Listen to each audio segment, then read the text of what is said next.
has recorded this session.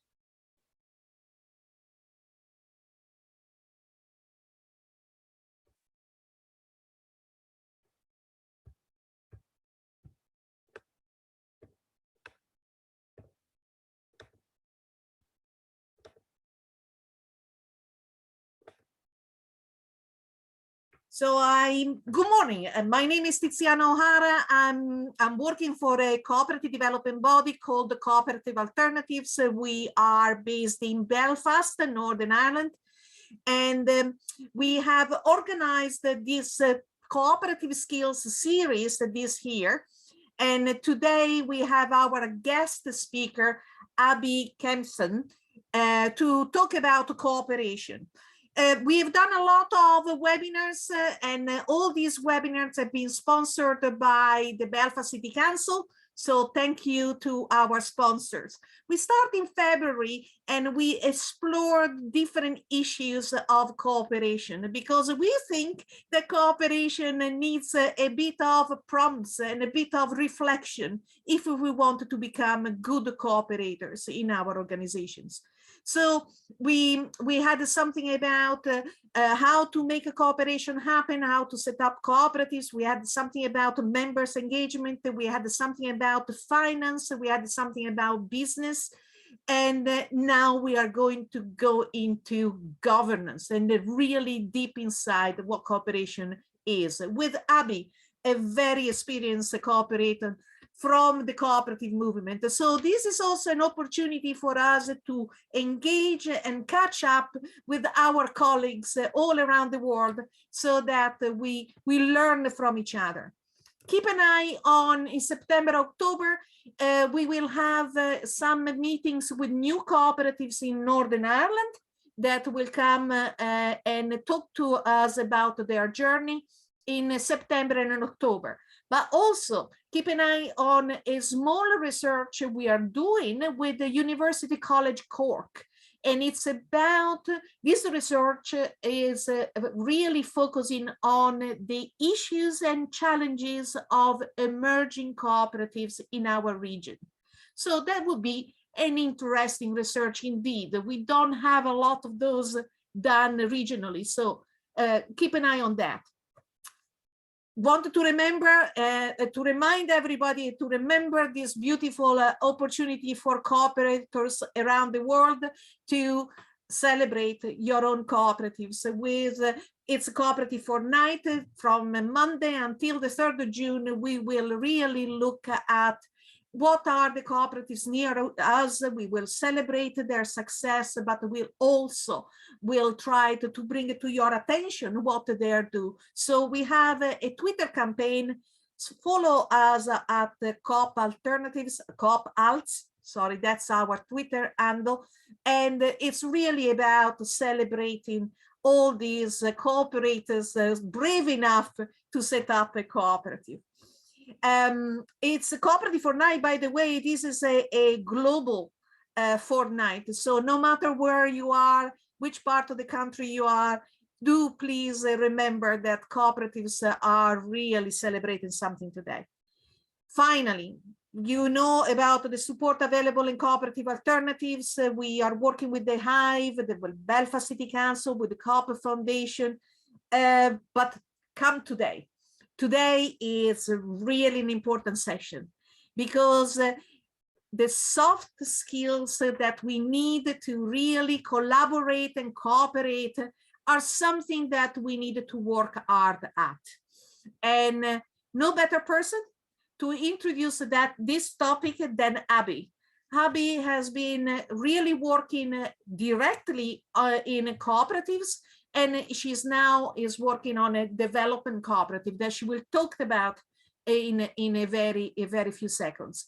But first of all, let us thank you, Abbie, for joining us. We are really happy, and we're looking forward to this session. Thank you. Thank you so much, Tiziana. It's so lovely to be here. I'm going to start sharing my screen now as well. So, learning to disagree with each other and still make good decisions. So Tiziana and I, whilst we were in conversation, were thinking about a title for today. And this kind of sums up some of the things that we face when we're cooperating, accepting that we're probably not going to agree with each other 100% of the time, but we really do need to work on how we can do that in a productive way and still make our decisions that are sound for us and for our co-op and look after the needs of all the members of that co-op. So before I start talking about this in any detail, I'll introduce myself first. I'm from a small co-op called People Support Co-op. We just formed last year, and 3 of us are in this co-op, and we are all long-term worker cooperators. So for the last 9.5-ish years, I've been at Unicorn Grocery in Manchester in the UK, and we have it's about 65 members at the moment, but we've been up to about 70 members, worker co-op grocery. And I think I'm right in saying we're the largest worker co-op that still operates with consensus decision making, and all of our members are directors of co-op business as well as being workers within it. So from my time at Unicorn Grocery and with another colleague from Unicorn as well, Britta, and with a third person we met whilst undertaking some training in cooperative development for worker cooperators, we decided to come together and form People Support. And I've put in brackets here that we're barefoot worker cooperators, and that means that we are now venturing into the world of co-op development based on our experience being practitioners in worker co-ops. So lots and lots of time over the years, whilst I've been at Unicorn Grocery, I've helped people informally with questions about governance and looking after people in co-ops. And now I'm making People Support my main job and loving working with lots and lots of different co-ops. The 3 of us are in the northwest in England, but we're supporting people throughout the country. And this is the first time I've done anything, albeit virtually, in Northern Ireland. So that's really, really exciting. And it's lovely to have the opportunity. So I just thought I'd share for People Support our vision and mission. So for us, it's really about the people in our cooperatives. You know, we exist as co-ops to look after our people, to look after our members. And People Support, we offer governance support and advice and HR support and advice. And for us, HR doesn't mean human resources, it means human relationships. So how we are in conversation in our co-ops, how we're working together. So that's a little bit about us, and I'll share my People Support website link at the end and my email address, and you're very welcome to get in touch if you'd like to do so. So learning to disagree and still make good decisions.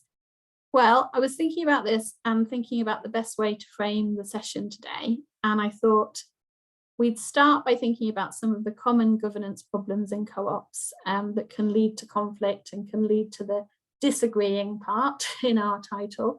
And then we'd think about some tools and methods that we can use to address some of these problems. And throughout all of that, we'll be exploring the ideas about how we can learn to disagree and still make good decisions. So as Tiziana said, it's the soft skills in cooperation that we're looking at here. But the soft skills, I often think it's quite misnamed because they're often the hardest skills in cooperation. And it can take us a long time, many years of trying all of this to arrive at something that we feel much more comfortable with. And to be honest, I think we never really get there because we're always open to learning and meeting new people and trying different ways of doing things. And that's possibly one part of how we learn to disagree and still make good decisions, if we can accept that we're always learning and developing our skills as cooperators. I nearly always start every session I run with our shared principles. It's the grounding for me of what we're here for, why we're coming together. So I'm sure this will be very familiar to everybody watching this, but principle 2, democratic member control. And the key piece here is that we want our members to be actively participating in how we make decisions in our co-ops. So we often talk about democratic member control, and it can look very different in many different co-ops, the way that we actually make that happen in practice. And I think quite a lot of the work that I do with co-ops is very much about decision making and participation and helping members to be fully involved.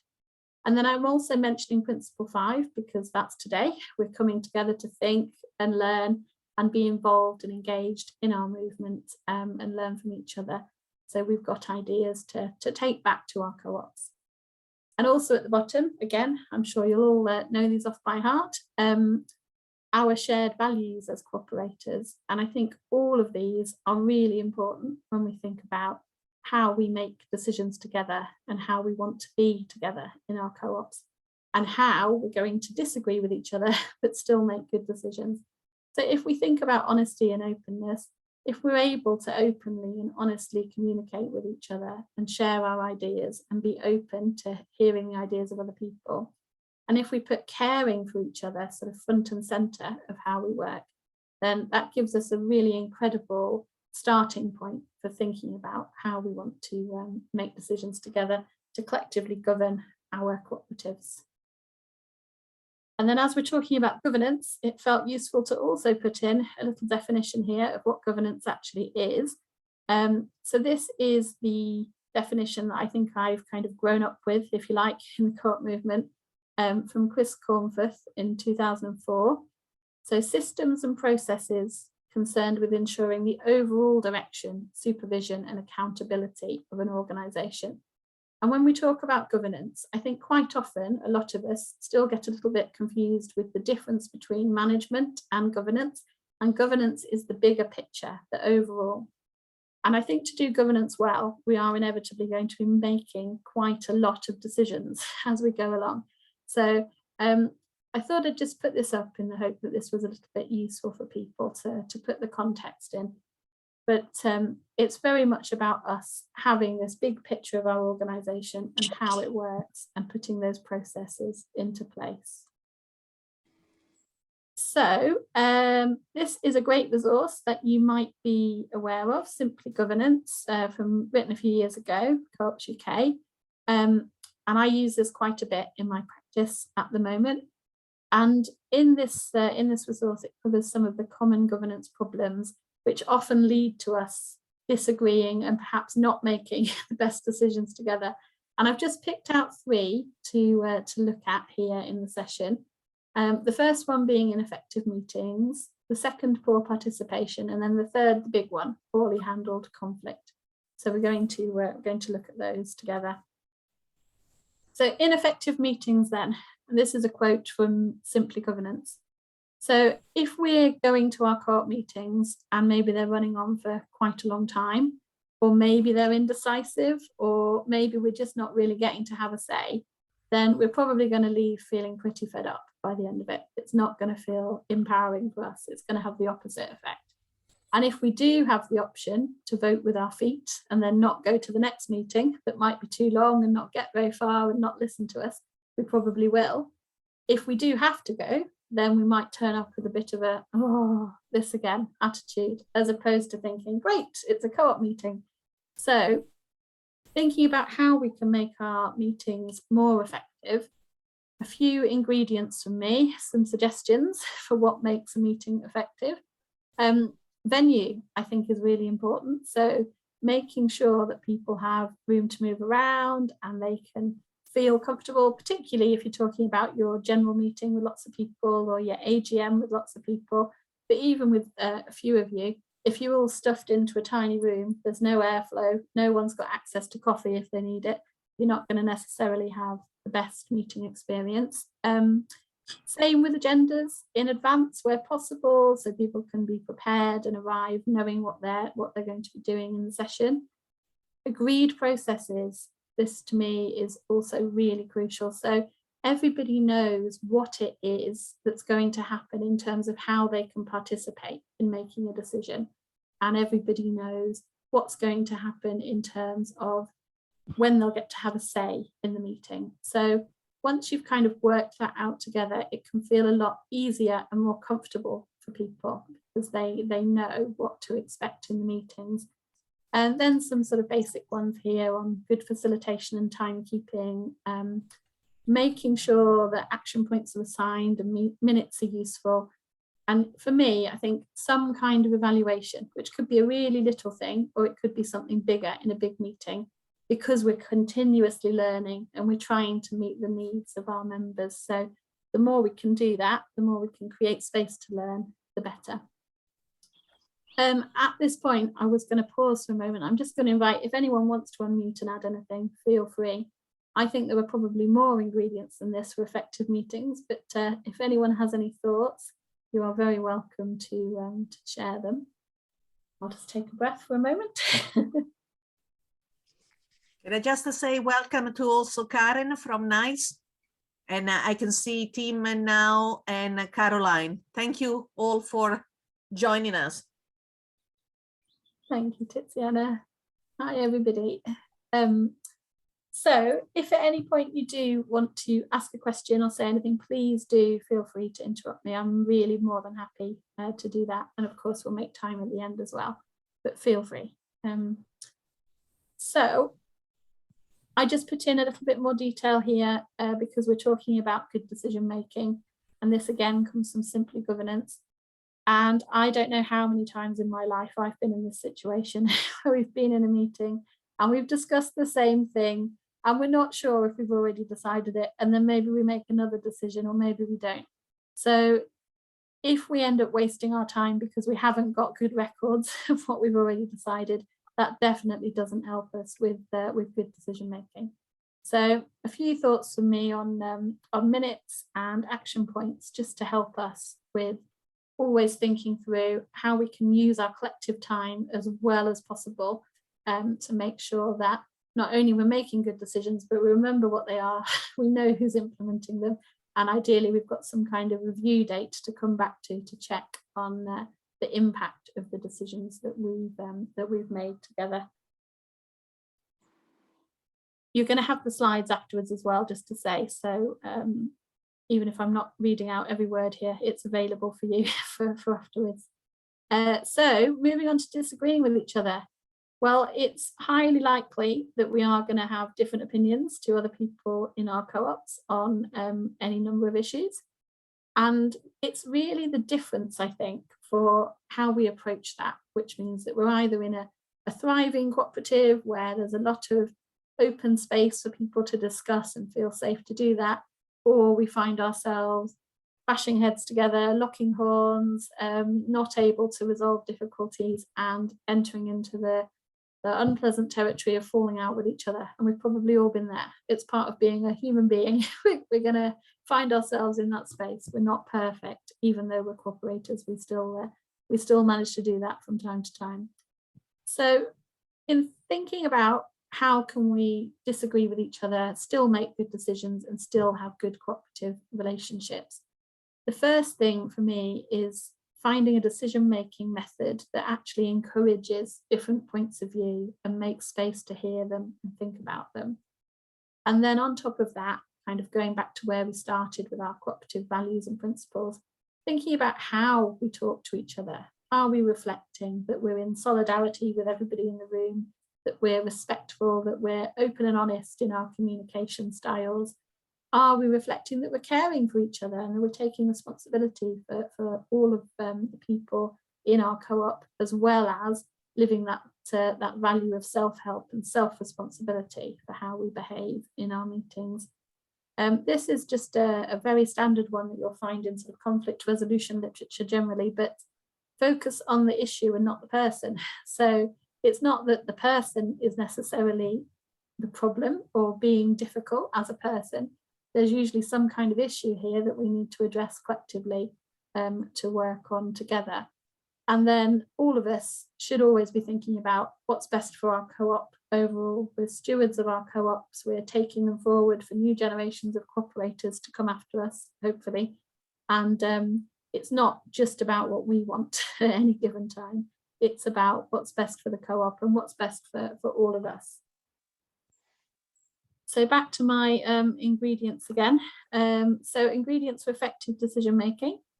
I think we need to know who actually can make the decision. So who has the authority to say yes or no to this particular thing. And that could be really obvious. We could be in a general meeting and everybody in the meeting is a member of our co-op and they can make that decision.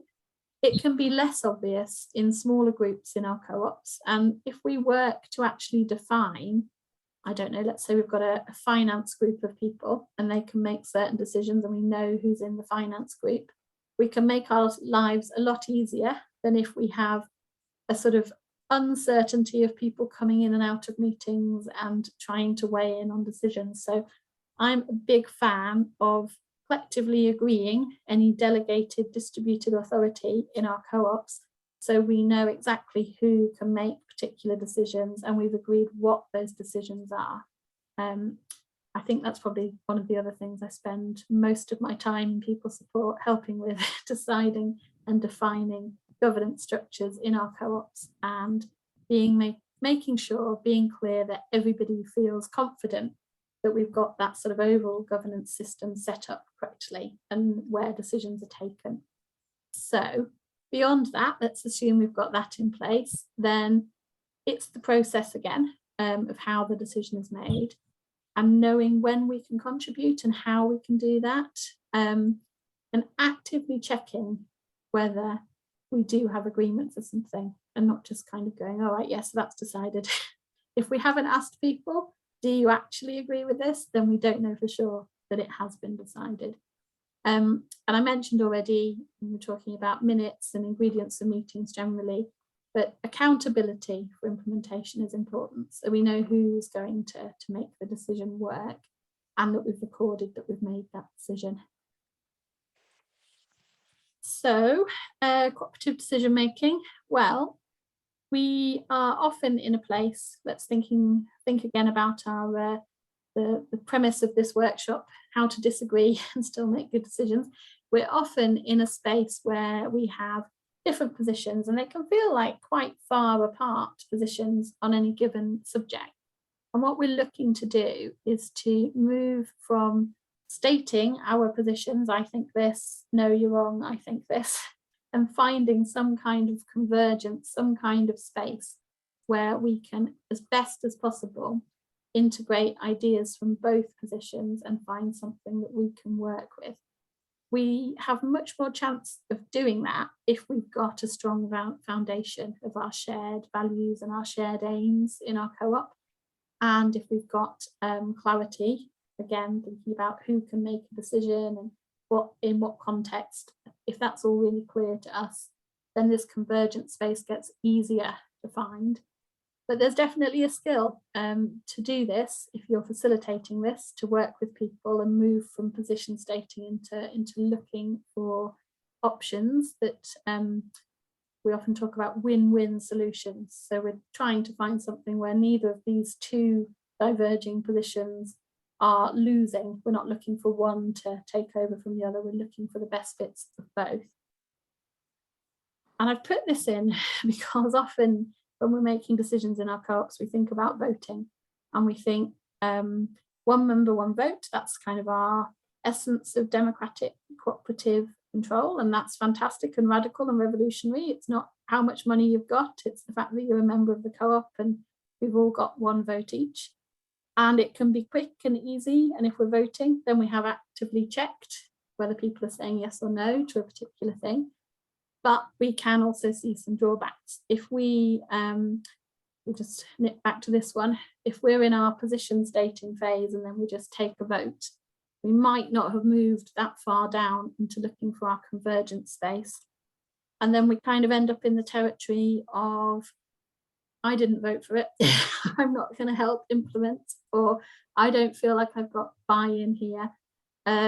Or just if there's kind of a fairly obvious split in ideas within a co-op, you can start to find people feel less and less engaged if they're regularly sort of in the losing side of a vote, and then there's less need for other people to sort of compromise on ideas. That's sort of worst case scenario. There's nothing wrong with voting, I don't think, as long as you make the space first to hear from people and to work together. Another decision-making system that I'm sure people will have heard of and be familiar with is consensus decision-making.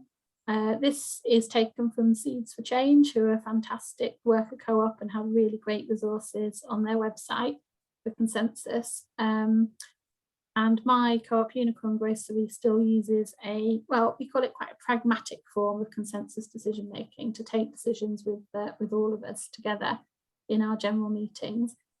And the aim with consensus is that we are starting in this space of looking for the win-win solutions, the decisions that everybody feels happy with. And to do consensus classically and to do it well, quite often you need a fair amount of time, because you're going to work through, we often call this the consensus jaws model, with the bit in the middle known as the groan zone occasionally, where you move backwards and forwards from feeling like your position stating is converging into that space where we've got some collective shared agreement, and then opening out again as people bring in new ideas and new thoughts before coming back together. So the process really needs some, what I've called over here, some conditions for consensus to work really well. It does need skilled facilitation, which we can all learn by practicing and trying. It definitely needs commitment to make it work, and ideally a good basis of trust and a shared understanding of the process and inputting into it, and the time to do it well. This isn't a workshop about consensus decision making, but if it were, I'd have a lot more to say, and there are many different approaches to using consensus well. But the key thing from this for me is that this phase of exploring, collecting and exploring ideas is pretty crucial for any decision-making method, whether you finish with a vote or testing for consensus. We need to find some way of building that space in to hear from each other. So here's a third one, consent decision-making. Third and final one, just in case you're wondering if I'm going to take you through every decision-making method I could possibly use. I'm going to leave it after this one. So consent decision-making then. This is all about, again, finding this convergence zone, this space where we move from our different positions into something that everybody can work with. And the idea here is that, you can see my mouse here, hopefully, that if we all just sort of drew a circle around our personal preference of this is what I really want to happen on any given decision that we're making together, and we laid that out for each person, we'd end up with this really, really small space to find something that we could say yes to. If we spent some time working out the much wider circle for each of us of all the things that might not be exactly what I really want to happen, but I can still work with, I'm still okay with, I'm all right for this, and we overlay that for quite a number of people, or however many people we've got, we're going to have a wider space in which to find our win-win solution. So that's the sort of theory behind consent decision making, which is not too different to consensus. We're looking for win-win, and we're looking for things that everyone can say, yeah, that's okay for me. The difference with this one is it's a little bit of a more pragmatic. It can be a lot quicker as a process to follow, and I'll talk you through that in a minute. But the key thing is working out sort of what's an objection, what's something that actually I can't say yes to.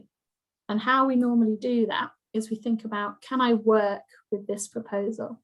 So if we said yes to this thing today, even though it's not something that I'm jumping for joy about, and it's not really what I think is what I want to happen, could I still do my work in the co-op effectively? Could I move towards our agreed aims for particular bits and pieces of work that we're doing, whatever this decision relates to? Is there a risk that we can't afford to take by making this decision? If we said yes, is there something that actually I can't do my work? This isn't going to be a good decision. And if that's the case, then that's an objection, and it needs to be shared in the process. So this is the standard consent decision-making process. We start with hearing what the proposal is for the decision, and we just check that everybody understands it. That's step one, because we can't make a good decision if we don't actually understand what we're deciding, which is also something that I think I've been in more than my fair share of meetings over the years, where it turns out halfway through a discussion, we're talking about slightly different things. So this is a really common sense step, but just check, do we need to ask anything to fully understand this proposal? And if we're in the space of facilitating decision-making process, we can make that safe for people. There's no such thing as a stupid question. There's no such thing of getting it wrong or, you know, being difficult or wasting time. We're actively opening that space out and saying, let's just check everybody fully understands what we're deciding today. And I think that's an important skill as a facilitator and a thing to always remember to do. And then in consent decision making, we usually do reactions rounds. It can be 2 or 3, it can just be 1 if it's a small decision. And that's for everybody just to share what they think about the proposal. And there's no right or wrong. It's never, this is your opinion, this is what you think about it. No one can tell you that your opinion is wrong. So again, we want that safe space idea, that you're able to share what you think about it openly and honestly, and we're all open to listening to it. And then we see if we can decide, can we all work with this proposal? If we say yes, can I still do my work together? Can we work together effectively? Can I individually still get my work done and help us move to whatever it is we're aiming for in our work together? If we can't say yes, that's fine. In consent decision making, it's not like a big it's not a big deal, and it's not made into a big deal. The idea is that we fairly quickly check if we can consent, because maybe we can, and then we don't need to spend lots of time on it, and we've agreed it, done it, we can say the decision is taken. But if we're disagreeing with each other and we have different ideas, that's absolutely fine, because it may well be that somebody's seen a risk in this proposal that will interfere with doing our work. And this is just 3 standard ways that we see if we can integrate that concern into the proposal and then quickly check if we can say yes.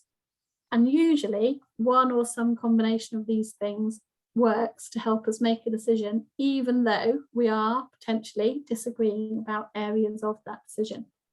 The first one, again, obvious common sense kind of style, is just making any quick amendments, because it might be the wording was slightly ambiguous, or it might be that there's a really small change within the proposal that's just quick, easy to make. I don't know, maybe we're making a decision about agendas have to be available 3 weeks before a meeting, and that's not going to be workable for a lot of people, but 2 weeks, that would be fine. So we're making that small kind of change. The second point of shortening the term, well, often we could spend a lot of time disagreeing with each other and having different ideas about what might happen if we did a particular thing, if we said yes to a particular course of action. Well, what about if we tried it for a short time frame and then we reviewed what actually happened?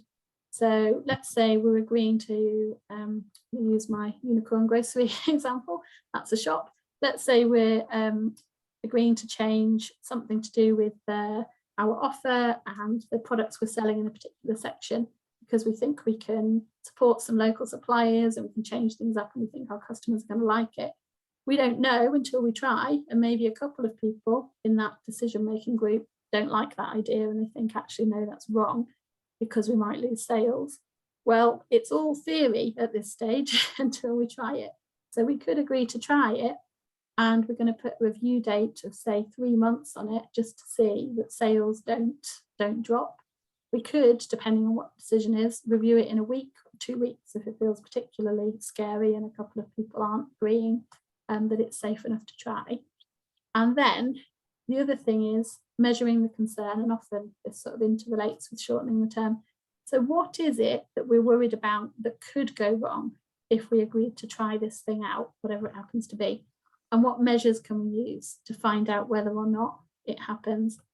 And the idea with this is that it's not to try and say, if someone disagrees, we're going to make them say yes because we're going to push them and push them. We're going to say, right, we're really hearing that you've got some disagreement with this, some concerns. Let's really pin down what those concerns are, so the group owns this concern and we can all be in the process of finding out whether or not it happens. again, this comes back to kind of taking the issue and the person as two separate things. So once we've shared an objection, it belongs to all of us to try and resolve it and integrate it into our decision making. And for something like in the shop, sales are a really easy measure to check. We could check customer numbers if we were doing something different with opening hours, for example. And for most decisions, there's usually some kind of measure. Doesn't even have to be something that's like a numbers-based thing. It could be a qualitative measure. It could be, how do we feel? We've changed our meeting structure. We've done something. Let's make time to come back together and share how we're all feeling about this thing we've done. And if we're feeling uncomfortable, well, that's our measure that it hasn't quite worked and we'll try something else. So, magic phrase of consent decision making: is it good enough for now and safe enough to try? Can we accept that we're disagreeing a little bit on this subject, but still find a way forward to try something out and learn from trying it?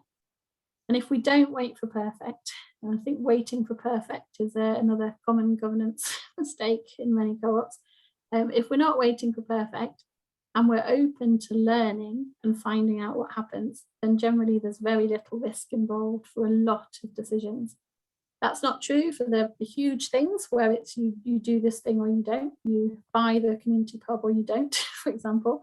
But there are lots and lots of steps usually leading up to that big decision that you can take this approach for, which will then help you get to being able to make a good decision for the really huge things that we face. So, more ingredients, ingredients for disagreeing while still making good decisions. Hear all the voices. If you're a small enough group to use rounds, do that if you possibly can. So if you can go around each person in turn, and our definition for using rounds is everybody speaks one by one in turn until everyone has spoken once. And that's about sharing the space, sharing the power, making sure that nobody is sidelined in our decision-making system. So we do this, most of my co-op based experience in our smaller groups, we use rounds pretty much all the time so that we're able to actively live those values of open and honest communication and equity and equality, because we're making space for each of us and we're making space for people's needs. And if you're more quiet and shyer, it can be much harder to put your hand up in a meeting and to ask to speak than knowing that it's going to come round to you and you have that invitation to speak if you'd like to do so. And also, generally, I'm a huge fan of using rounds. It means that we don't have 2 or 3 people dominating our meeting with a backwards and forwards between them, whilst everybody else just sort of sits there, potentially a bit lost or a bit frustrated or not quite sure when their turn is ever going to come to speak.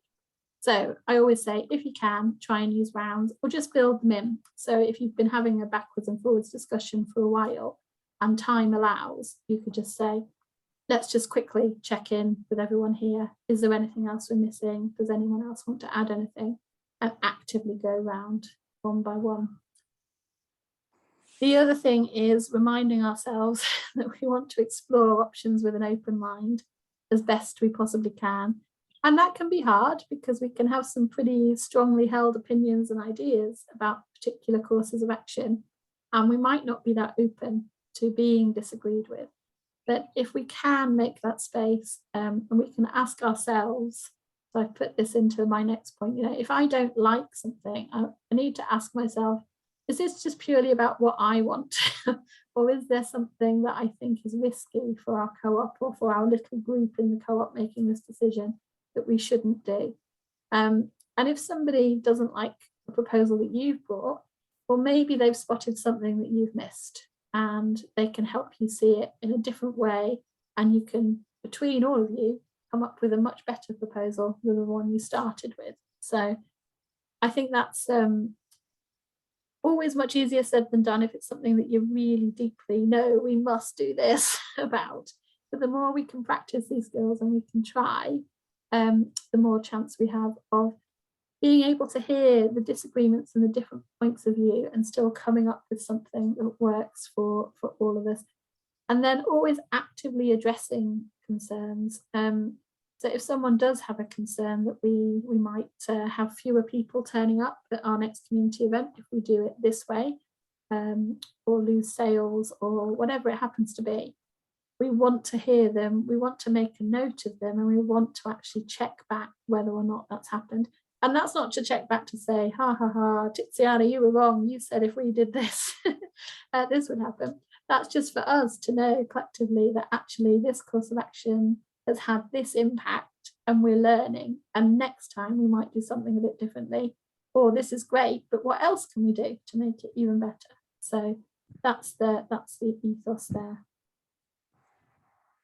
So a little bit of a change of pace, but I'll pause for a second. Would anyone like to ask any questions about all this decision-making stuff I've gone through? Diana. Well, thank you. I will start if you don't mind. Just a couple of questions. Thank you, Caroline. Just said all makes sense. Thanks. Actually, was a great overview of the 3 different systems that we could use: the majority, with the majority, the consensus, and the consent.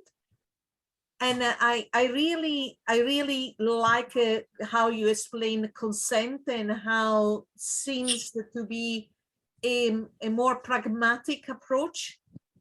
But a lot of our cooperatives are still very linked to this idea of consensus. Mm-hmm. And what blocks them is this idea of having a veto. Do you have any kind of suggestion, Abbie, how we can overcome, repeated vetoes all the time because the disagreement has set in some sort of way? Yes. Sorry, this is in a consensus kind of context, of course. Absolutely. So I mentioned Unicorn uses consensus, and it's quite a pragmatic form of consensus. So we got up to over 70 members. Early days of the co-op, one person could block something and veto something, and it wouldn't happen if one member blocked it. As we grew, we raised that to 2 members, and by the time we got sort of closer to 70, we raised it to 3, roughly 5% of the membership. The idea being that still gives you a really high 95% threshold for saying yes. So if we were translating that into the language of voting, you'd need 95% of people who were present to say yes to something for it to pass. So checking that your threshold for blocking is appropriate to the number of people, and raising it to more than one person if it isn't. The other thing to do is very much to be open to exploring why certain people or certain things are constantly blocked. I'll just quickly outline the Unicorn system for you. So we have proposal-led consensus. So we have other mechanisms that build in people contributing to a proposal before it comes to the full membership. And then when the proposal does come to the membership, what we do is we have a meeting to discuss it, at which point people can raise concerns, objections, ideas, appreciation, whatever it is they want to do and share. And then the people the small group, usually sometimes just 2 people who brought the proposal, can take it away and make any amendments to it based on that first meeting. And then it comes back to the next meeting where we formally test for consensus. So build in mechanisms to make sure that any big objections are being addressed before you test for consensus.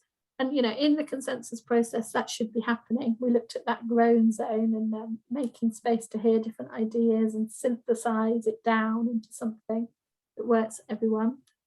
What we do at Unicorn is, if a proposal is blocked, then I say it's okay. It's not always okay because there's a huge number of people and collective time, but in theory, that's okay. We then have a workshop, which is the people who blocked it and the people who proposed it and anyone else who feels very strongly, but we try and keep that to a smaller number of people. The workshop does what it can to work on the proposal and brings it back to the membership to discuss and test the consensus again. If it's blocked again, it goes to a vote. Now that's happened, I think, twice in 26 years. And the reason it doesn't happen is because we've got these safety nets to hear from people, to amend proposals, to have a workshop, to really listen. So there's that sort of safety there. And the other reason I think it doesn't happen quite so often that we need to move to a vote is that people want to find a solution and accept that we don't have unlimited time and resources for meetings and decision making because we've got a busy shop to run. And we try and take a more pragmatic attitude, which draws on this kind of range of tolerance idea, and it not just being about us as individuals. And we have written in our consensus guidelines, what qualifies as a valid reason to block a proposal, and we've worked that out. Now, it doesn't say that it must only be one of these reasons. It does leave it open in the sense that people could just still feel really strongly. But basically, it needs to be something that you feel is going to be of detriment to the co-op, as in all of us and our relationships and cooperation, or of detriment to the business, something that you feel goes against our, and Unicorn has its principles of purpose, so your vision, your mission, your state of aim, your principles. So it's quite clearly defined, when to use a block, when you have those real concerns. And what you're doing at that point is you're triggering the workshop to spend a much longer period of time with a smaller group to really address those concerns and then try and make sure that the resulting proposal solves the issues. And the other thing I think with the safety net of the vote, even though we've rarely needed to use it, is that if something was consistently being vetoed, and it could be to do with, happens, doesn't it, personality clashes sort of problems, you do have a sort of final resort. And I would always recommend that your voting threshold remains high. So Unicorn, technically for a long time, it could have been a simple majority of 51%. But we moved that to a 75% supermajority vote. And I think some consensus co-ops go as high as sort of 80%. They want to, or even higher, they want to preserve the ethos of consensus, but have a route to actually move forward if you're completely stuck, because we don't want to be completely stuck in our co-ops. Thank you, Abbie. There's so many practical kind of tools to overcome. Just a small question. You know yourself that we have a Katrina to join us. A small question. You know yourself that sometimes consensus decision making really depends on the person who is talking. And in a group, you always have some people that for some reason their opinion counts more than other people, and that is infuriating, despite all what we all believe. In particular, if you have technical people on the board, the engineer or the construction expert or the salesperson, they always have a particular kind of weight in decision making. Any kind of suggestion how to really help us to reintroduce a more equal approach? So at People Support, we run power analysis workshops where we look at what power is and how power shows up in our groups. And it's, as I'm sure you appreciate, it's quite a big subject, and it takes work. But yeah, the first thing I think is just starting to acknowledge it and to map it and to think about it. And we do have expertise that we want to draw on, and we want to make sure that if somebody, I don't know, if we've got our finance person, for example, telling us if we do this, we're going to run out of money. Of course, we need to listen to that and not just say, no, you're just one voice of many. We'll take everybody's ideas equally. We need to make that safe for the business. But we often find, I think, particularly things like length of time in the co-op, age, experience can lend more weight to certain people's voices because they're trusted voices in our process. And again, I mean, that to some extent is fine because we're trusting people who've been here a long time and we want to hear their opinions, but we need to balance that by saying, okay, great. So we've got that view of this, but let's see, you know, what else we feel. Let's invite our newest member to share their ideas. And for me, it's mostly about the process and making sure that there's plenty of time for everyone to input, that there's safety, that there's no such thing as a stupid question, that there's no such thing as a bad idea. They're just ideas. We're, you know, at whatever stage, we're just collecting these ideas and then we're working through them.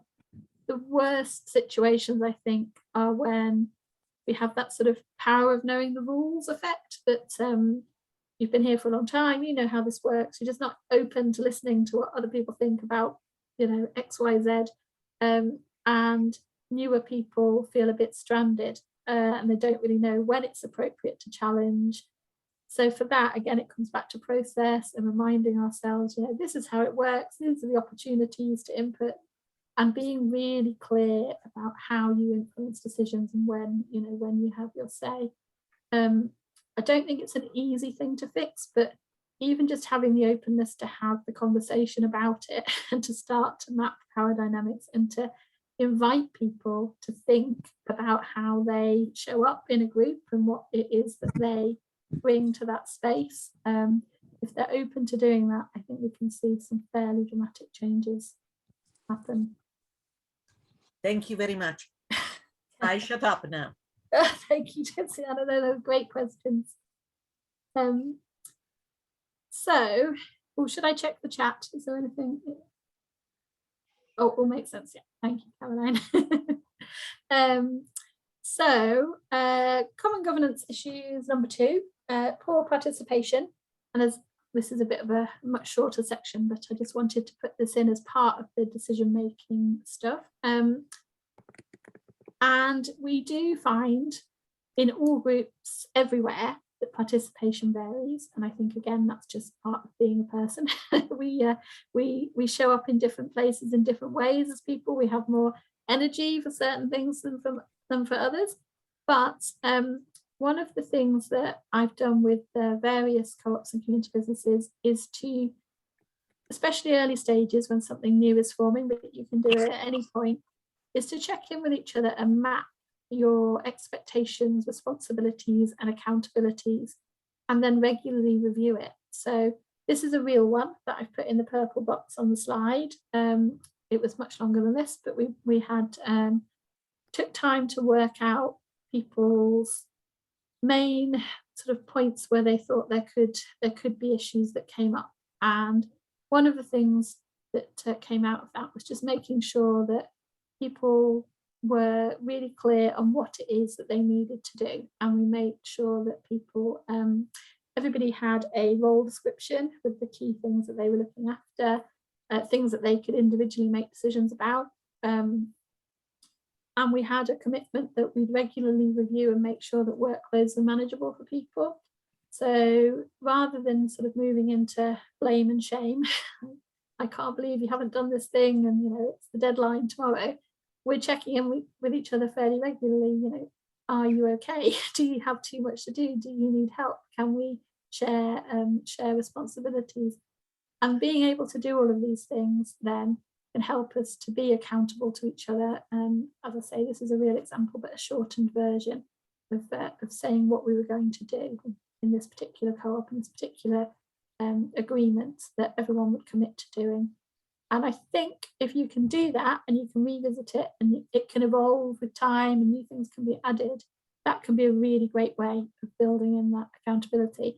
Even if you can't do all of that, role descriptions, pretty crucial. Often in co-ops, we don't really have them if we multitask and we do lots of different things. But where we do hold specific roles, if we can clearly map those out so other people know exactly what we're doing, and we can also see where there are any kind of gaps of no one's looking after this thing and it keeps causing friction, versus two of us are trying to do the same thing and stepping on each other's toes, and we can agree a way to share workload, or it moves more to one person and someone else has a slightly different focus. The more clarity we've got on all of that, the better. Then my second point here, relating to all of this, is just some kind of process if issues around participation need to be raised. So that could be very much the supportive kind of framing of, right, let's have a check-in. How's everyone getting on with their work at the moment? Does anyone need any help? Are we collectively not managing to meet our agreement for how we're participating in the co-op? And then just making sure that, as we've been talking about all along, participation in the decision-making process, participation in the proposal writing process is a given, because we make all these spaces to help people participate, and we encourage engagement by doing that. And then everybody can collectively own our co-op policies and our agreements and our procedures because they've had a voice in shaping them. And that usually is at the root of non-participation and non-engagement, because it doesn't feel like it's ours. It's somebody over here has done this thing and they tell me I have to follow it. So having a voice is, yeah, really important. I wanted to share this with you as a technique that we use for getting various people involved in drawing up proposals. And I thought this might be practically quite a useful tip for people. It's fairly easy to use. It usually feels a little bit awkward the first couple of times because we don't tend to think in this way naturally when we start writing proposals together. But it's basically an invitation to step back before we start trying to say, we should do this, or this is how we're going to fix this problem. Again, coming back to the common sense bit, let's make sure we all understand what it is, the thing that we're going to make a proposal about. Lots of experience of this where we start trying to design a proposal to address something, and it turns out that there's at least 2 different interpretations of what the thing is that we're actually doing. So we try and define the issue first and make sure that everyone understands it, that it's not ambiguous, that it's clear. And then before we go anywhere near saying what we think we should do about it, we list everything that we need to take into account for this particular issue. So I've got an example I'll show you in a second on the next slide, but if we were planning an event, for example, before we start saying, oh, we should hire a bouncy castle and everyone has to come in, I don't know, fancy dress, we could go through things to take into account, you know, when are we going to do this? Where is it going to be? How much budget do we have? Blah, blah, blah, blah, blah. And the idea is that we can start to sort of get a much fuller understanding of the issue by working out these different things to take into account first.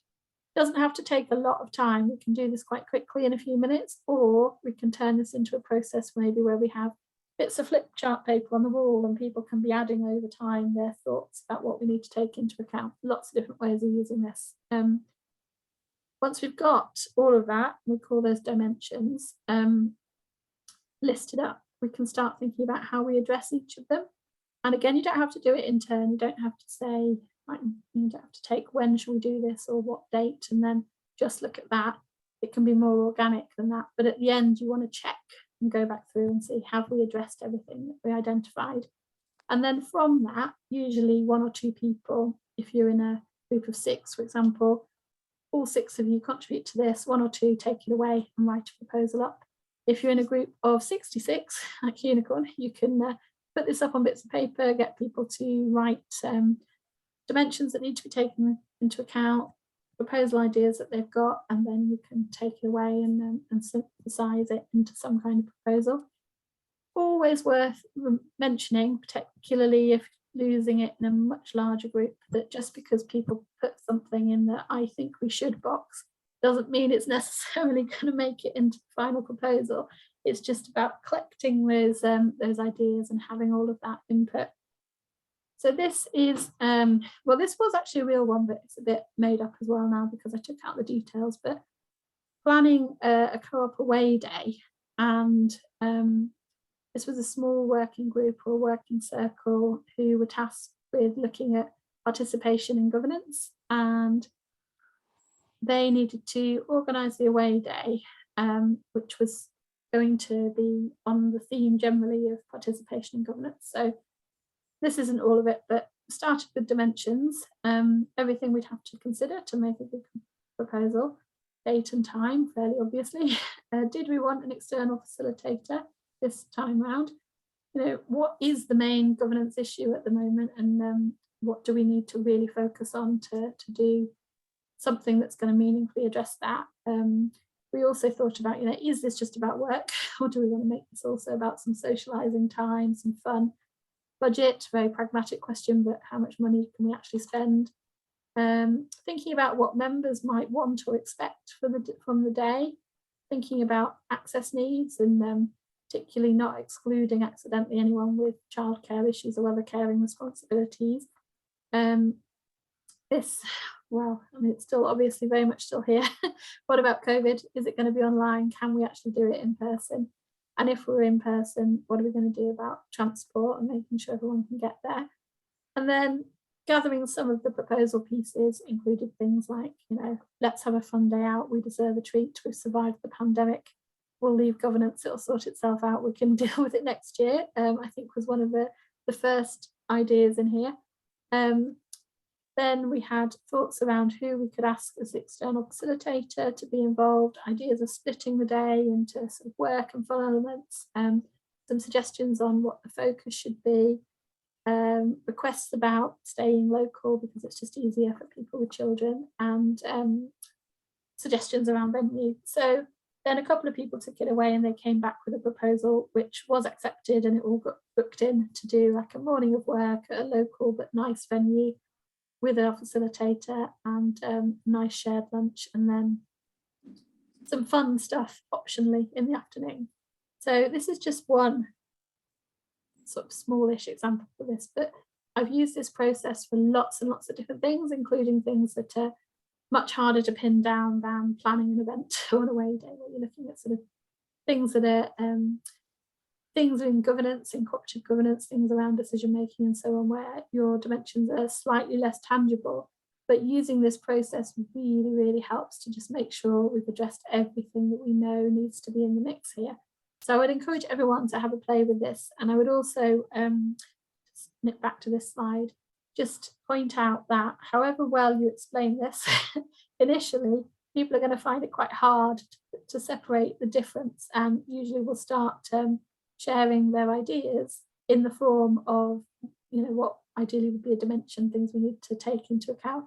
And that's fine, and we're learning, and we all experiment and learn as we go. But I would think not to be disheartened if that happens, and have a go a couple of times, because it's something that feels artificial for a lot of us until we give it a go. A bit like using rounds in meetings, feels so weird to start with, and now put me in any situation where rounds aren't used and I don't know how to cope in a meeting environment. Someone isn't going to actively invite me to speak at a certain point. So yeah, really useful tool. And then the big one, conflict and disagreement. There's a really great resource from Conflict to Cooperation that's written by a good friend and colleague of mine, Kate Whittle, published by Co-ops UK. And this is one of the images from her Conflict to Cooperation booklets that I really like. And thinking about how we approach disagreement, not just in decision making, but in general in our co-ops. We've probably all been these different people at different times.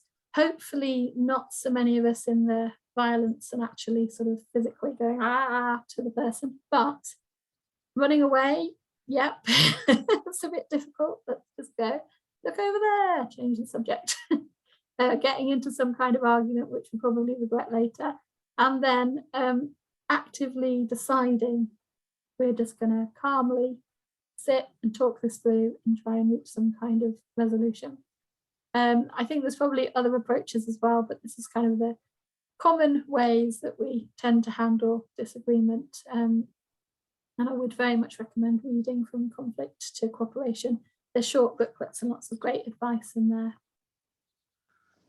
What I'm pulling out from this is that if we want to take a more positive approach to conflict, if we want to be in that orange box space of negotiation, then we need agreed processes to be able to do that.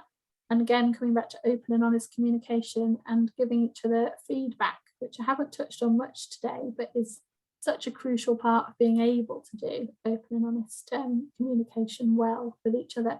So if we wanted to start looking at how we communicate cooperatively, one of the key pieces, and again, I could have had an ingredient slide here, is being able to give feedback and being able to receive feedback. And that's another training that my colleagues at People Support run regularly.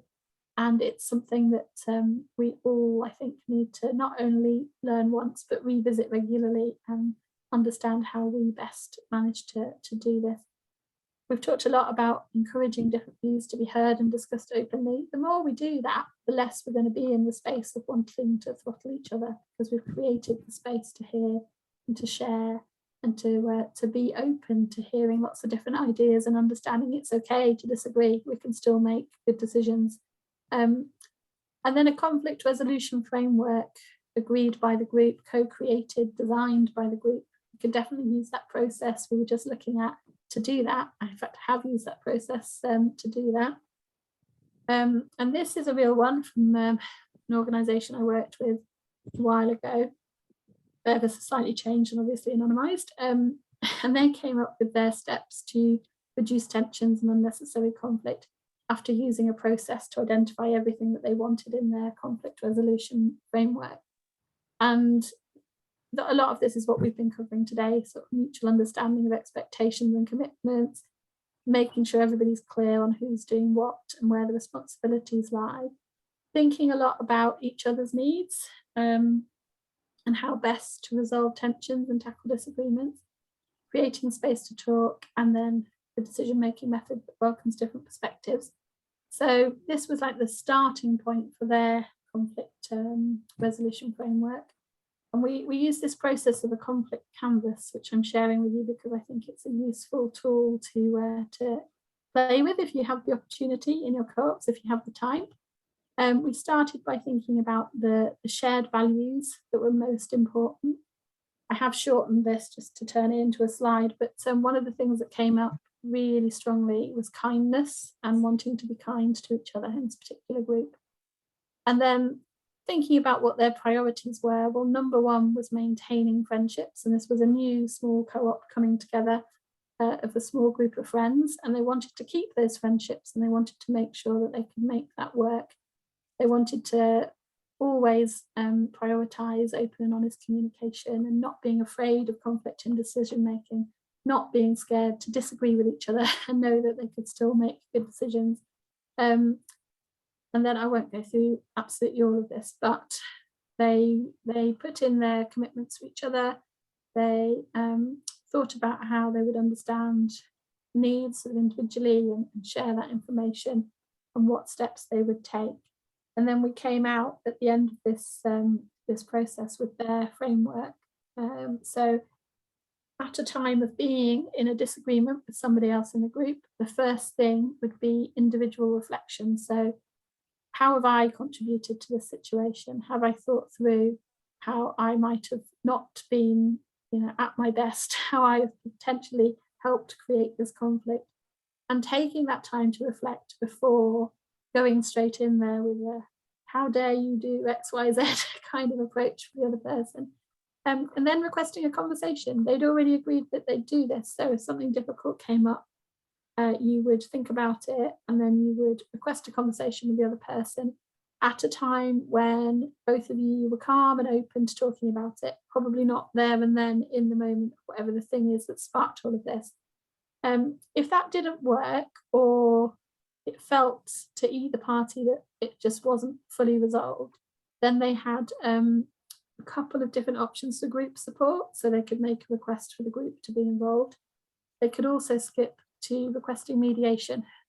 So if it was serious enough to feel like they wanted to bring someone in to help mediate, then they would do that. And only if it got to the stage, which I very much hope doesn't ever happen for them, but they couldn't mediate or they couldn't get the support they needed from the group, then they would trigger their formal grievance procedure, which we don't really have time to go into today, but everybody needs to have disciplinary and grievance procedures, which sets out what happens where things aren't working well in the co-op and you need some formal action. But this was a real strong commitment to taking all the steps they possibly could before that would ever be on the table. So sharing that one with you.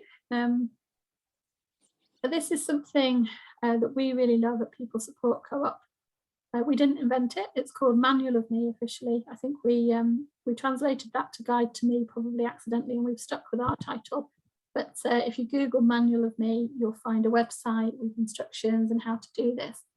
And the idea is that we all take some time to work out what we need as members of our co-ops and find a mechanism to share that with other people in the group. So we tend at People Support, when we build this in quite often into people's induction programs, so new members joining a co-op can do this.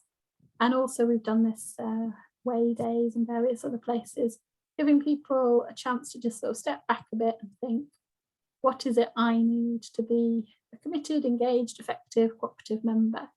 And particularly thinking about what you need when you're stressed, when you're finding things difficult, and what support needs you might want. And we always include in this, like, the best way to give me feedback is, because for some people that's just come and tell me straight away, want to hear it, I'm not bothered if you tell me, even when you're a bit cross, just tell me and then I know. For other people it's do it gently, it's hard, and it, you know, might make me a bit upset, so can we do it when we're calmer, and can you invite me for a cup of tea and a chat rather than firing off an angry email, whatever it happens to be. When we do these Guide to Me sessions, and again, if you do look on the website, Manual for Me, we tend to put some ideas and sub questions in underneath all of this to help people think them through. But again, it comes back to, like, the more we can be open and honest with each other, the more we can create co-ops where we can fully participate and feel safe to do that, and it's okay to disagree, because we're putting in all this groundwork to help us do that. So that's me pretty much at the end. So learning to disagree and still make good decisions. Well, supporting people, because the more we feel supported, the more we know that we can participate, that we're valued and respected in our co-ops.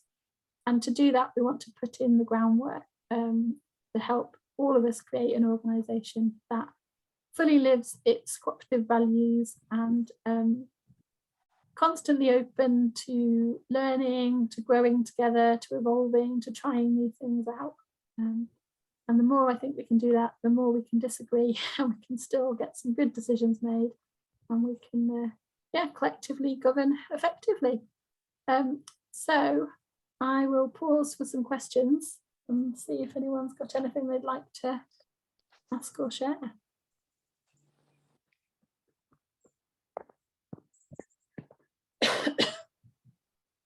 And if not, I've got one or two more slides for some more in-depth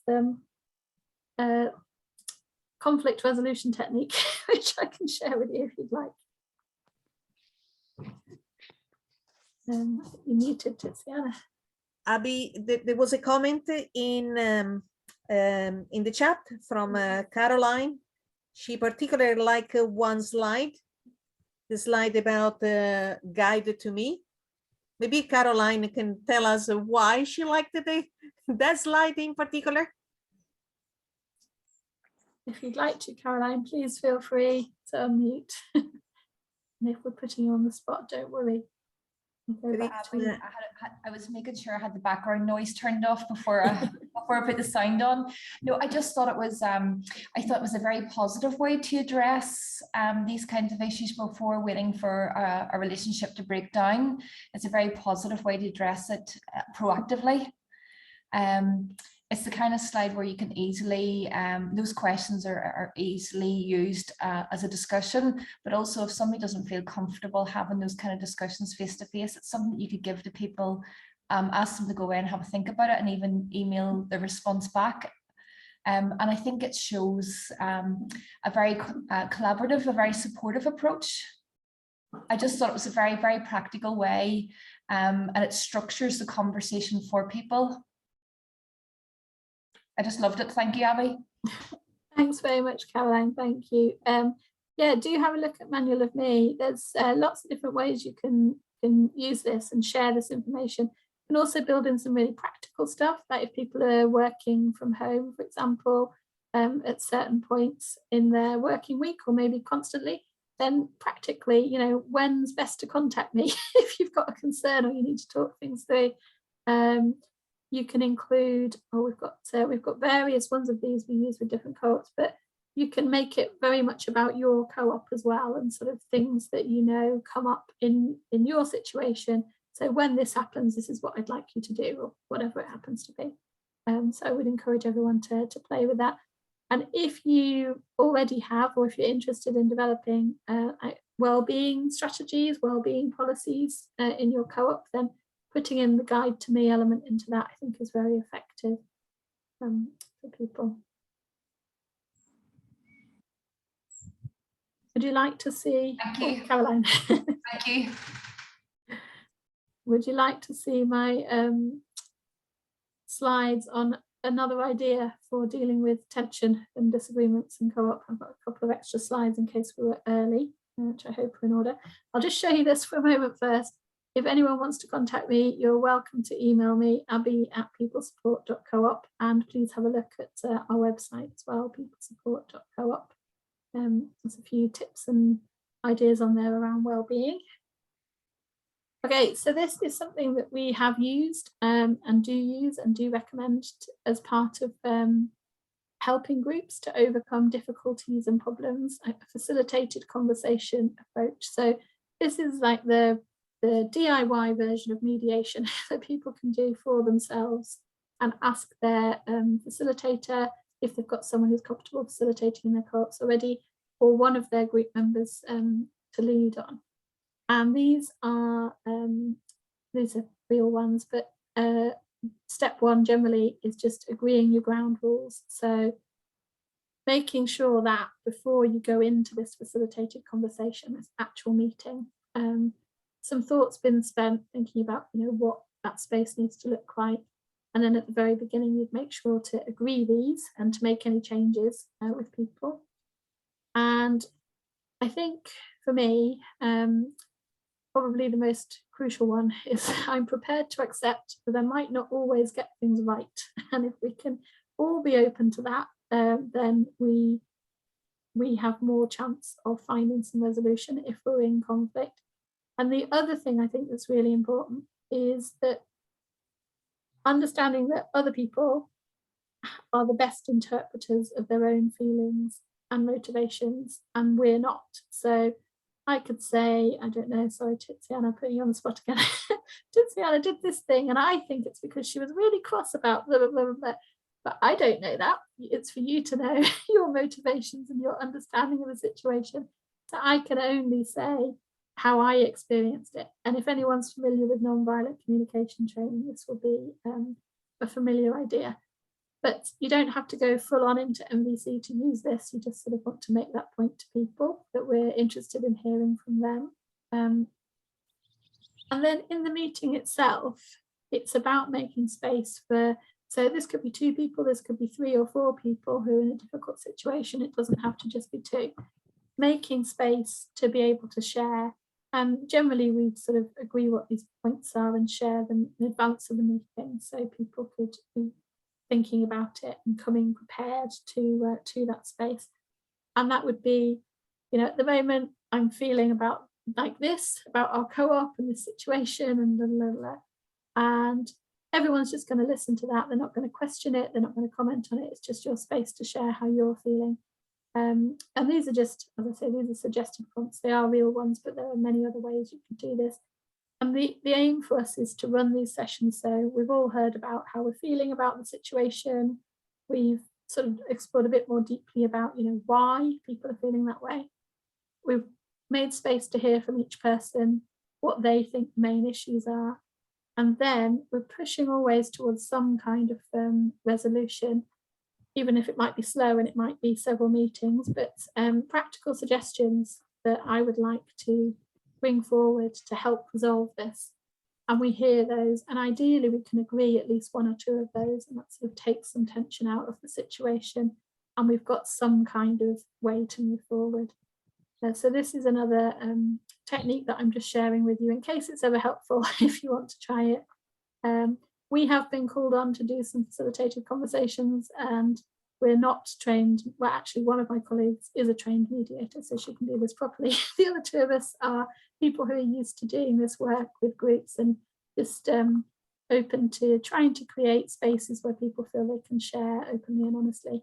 But I think this is very much DIY, and anybody can give this a go, as long as people who are coming to the meeting are invested in your ground rules for the process and are coming open-minded and wanting to make things work.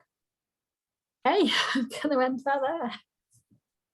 Thank you, Abbie. I actually, this resonates so true to one of the COP I'm actually working with.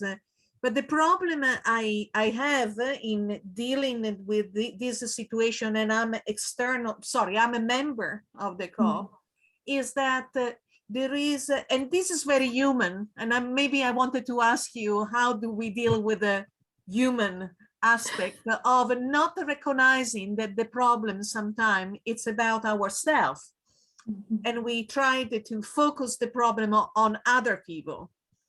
So it's very difficult in this big membership to really try to focus on what is the real problem. So, and we keep talking about things that they are not the real problem. How would you approach that? Now, I can be very abrupt and blunt, and that doesn't work, doesn't really work. So, Abbie, what suggestion would you have, practical, if people do not needs to reflect on what is the problem, really? Couple of thoughts. One is that doing some work, if people are open to it, around what they may contribute to an ongoing issue in the co-op.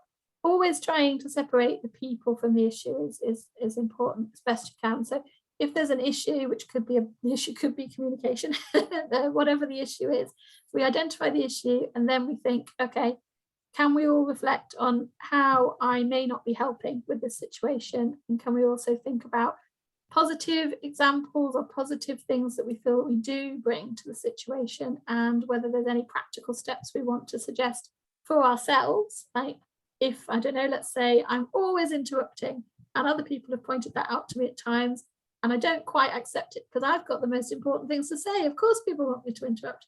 If we make this process work, then maybe I can think, okay, perhaps I do interrupt more than I should. I'm gonna think about not interrupting as much, because the issue here is us not communicating as well as we'd like to do. And then hopefully we can agree that maybe we'll limit ourselves to 2 or 3 interruptions per meeting maximum, or whatever it is that feels like something that we can agree. The other thing is giving and receiving feedback training, just making some space to do that, because often, I'm really not good at receiving feedback. I'll say that. I like feedback in a certain way, and I'm aware of that as a weakness in myself that I try and work on. But I think receiving feedback is just as important as the skills for giving it. And if we all make time to do that training together, we'll do some reflection together, that can really help then with addressing whatever other issues come up, because it's in that spirit of giving feedback. That's 2 thoughts. Well, thank you. And there is also the fact that you are there and we can reach out to you, Abbie. I think that would be our best bet in this moment. Thank you anyway. We are reaching 1:30.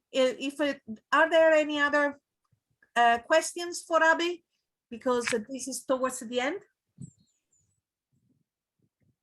Am I muted? No? No? No, that was all really useful, because sometimes I suppose I try to make excuses for people based on their personalities, and some of the tips that Abbie has given takes that all out of the equation. And I suppose you get the people then that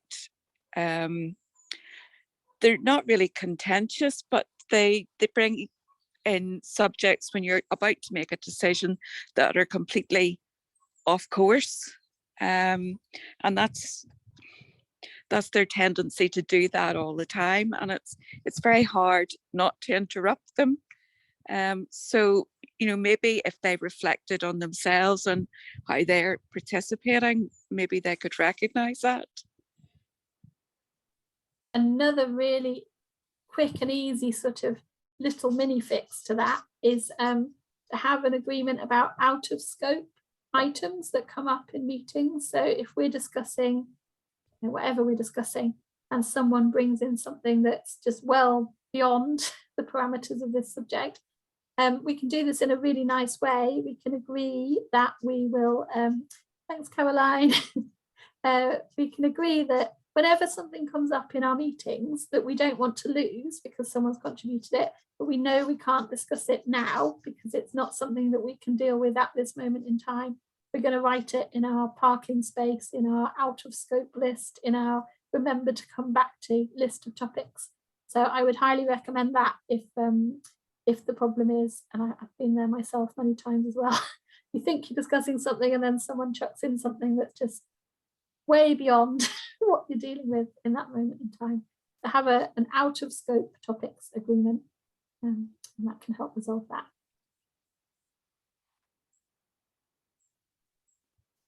Before you go, if you could really put in the chat maybe your comments about how did you find this session, it would be very useful because we wanted to have a more and more session with the people like Abbie and really her expertise coming here to Northern Ireland and talking to us. Thank you, if you can. In the meantime, Abbie, superb, thank you. Really, really nice to take the time to think about these issues. Sometimes we rush through the way we relate to each other, through our communication, and then we create big problems for ourselves. So thank you for making us think about these things in a very logical and constructive way, and for the tips that you give us. But I personally am very glad that you are out there, Abbie. I know now. Oh, well, thank you very much, Tiziana. And I'm always very keen to say I don't feel like an expert in all of this. I'm just a cooperator who learns over the years, and have great faith in all of everybody else as cooperators, learning and experimenting and trying. And if you need us at People Support, we are always very, very open and welcome to hearing from you. So feel free to get in touch. And thank you so much for the opportunity today. It's been great. Tiziana, I can't get into my chat, can't work it out on the phone, so I'll send an email if that's okay. Thank you, thank you. Yes, we want, and I will make sure that I will pass it to Abbie. The recording and everything will be also on our website, and then maybe the slides, if Abbie shares them with us, we will circulate. And thank you for coming. Have a good afternoon. Thank you. Thanks, everyone. Bye.